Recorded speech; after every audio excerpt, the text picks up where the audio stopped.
आज फायनली पुण्यात पाऊस झालेला आहे. फायनली पावसाने हजेरी लावलेली आहे, त्यांचं तोंड दाखवलेलं आहे. आणि एवढा मोठा पाऊस पडतो. मी सकाळीच म्हणलं होते की पाऊस पडत नाही आहे, पण आज एवढा पाऊस झाला ना. चला तुम्हाला दाखवते. खूप मोठा पाऊस पडतो बघा.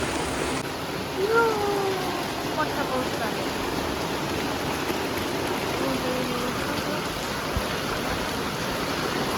बघू शकता केवढा मोठा पाऊस चालू आहे.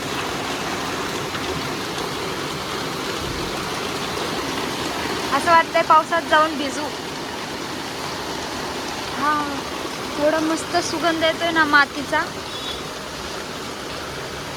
माती म्हणजे जे जमीन सुकती ना त्यावर पाणी पडतं. उन्हाने जमीन खूप सुकली होती ना, मग त्यांनी आता सुकली होती उन्हाने, तर आता त्याच्यावर पाऊस पडला तर एवढा मस्त सुगंध सुटलाय ना. वा वा वा वा, एक नंबर. खूपच भारी. पाऊस खूप जोरात चालू आहे. सकाळीच मी बोलले होते पाऊस नाही पडत आहे, पण आज असला जोरात पाऊस चालू झालेला आहे. बघू शकता तुम्ही.